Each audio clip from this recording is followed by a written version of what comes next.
Um, it starts off with Sanders' rereading of first century Judaism in his book in 1977, Paul and Palestinian Judaism, which actually should have been called Palestinian Judaism brackets and Paul, because it's mostly about Palestinian Judaism, and the Paul section isn't very convincing.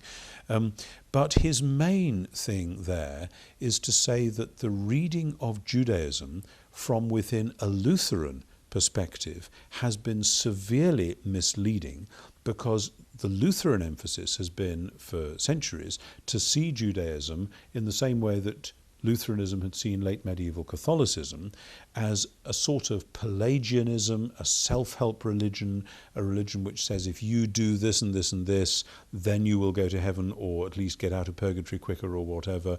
And in fact, Judaism wasn't at all like that. And Sanders made a very, very strong case for saying that underneath all the commandments in the rabbis and so on lay a strong sense of the covenant, that God had established the covenant with Israel, and the reason that you did all these things was not to earn your status of covenant member, but to express and give thanks to God for that status.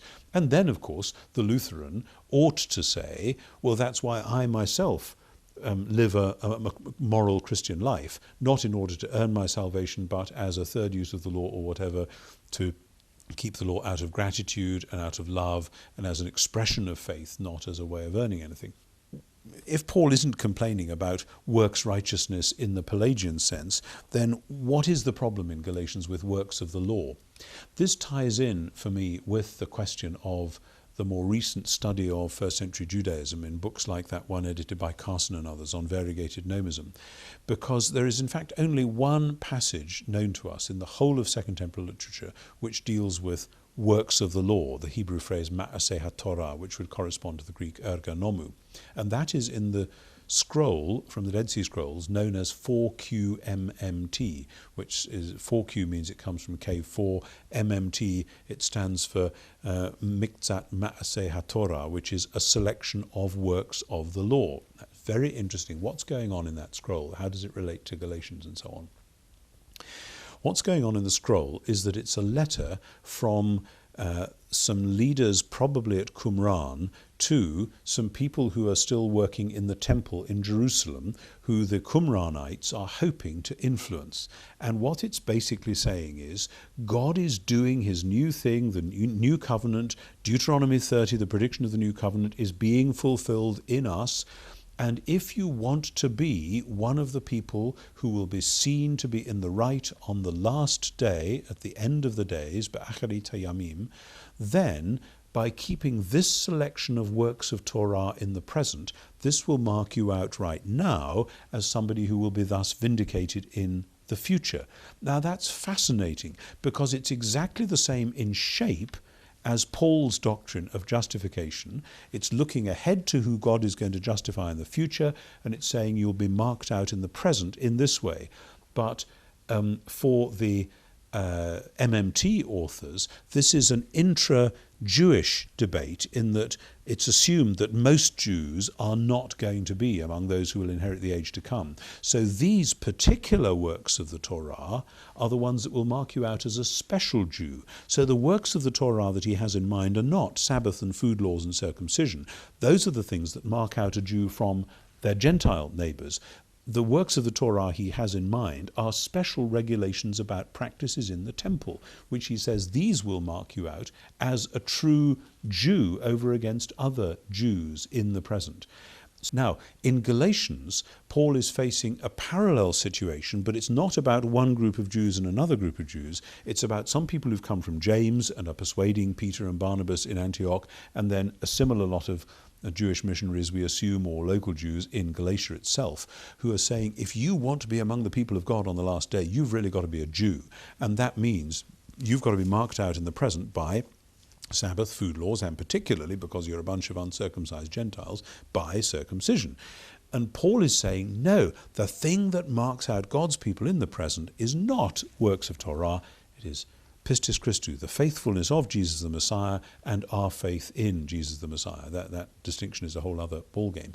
And this marks out in the present the ones who will be vindicated in the future. So the works of the law, and this is where I'm totally with Jimmy Dunn, the works of the law that he has in mind are the works which would separate the Jew from the Gentile, not the works which, the good moral works which you might think to do to earn righteousness as a badge of good morality. And you can see this in Galatians in that the issue is circumcision. Now, the point about circumcision is that it marks out this family. Circumcision was never like not committing adultery or something, a piece of moralism, nor, and this has been very prevalent in Protestantism, nor is it a matter of that circumcision is something outward and what you need is in the heart. That is a point Paul makes in Romans 2, but that's not what's at issue in Galatians 3 and the other passages there. It's related, but it's not the central thing. So what we have to do is take a long step back from the way that we've normally read Paul in this way and say, actually, let's read Paul historically, in a way which makes sense historically, and we'll find all sorts of meanings which were sitting there which we'd never seen before.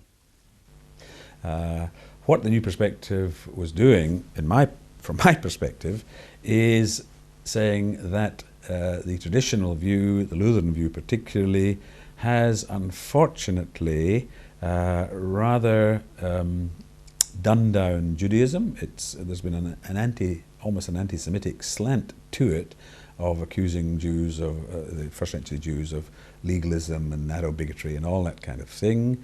And secondly, that it has missed an important dimension of Paul's teaching. Paul's teaching begins, its first formulation comes out of his mission to Gentiles, and his concern is that that his fellow Jews have narrowed the grace of God by putting too many Jewish blinkers on it, as you might say, insisting that you've got to be circumcised and you've got to, in effect, become a proselyte, become a Jew, in order to experience the grace of God. And Paul is saying, no, the grace of God is not to be narrowed like that. That's been his main thrust. Now, that's been heard as saying Luther got it wrong. That's not what it was saying. What the New Perspective was saying is that Luther missed this dimension, and while emphasizing quite justifiably the fundamental issue that nobody can earn salvation and so on, he has missed the corporate, the social, the ethnic, the racial dimension to it. And there's been a lot of denigration of Judaism in the process.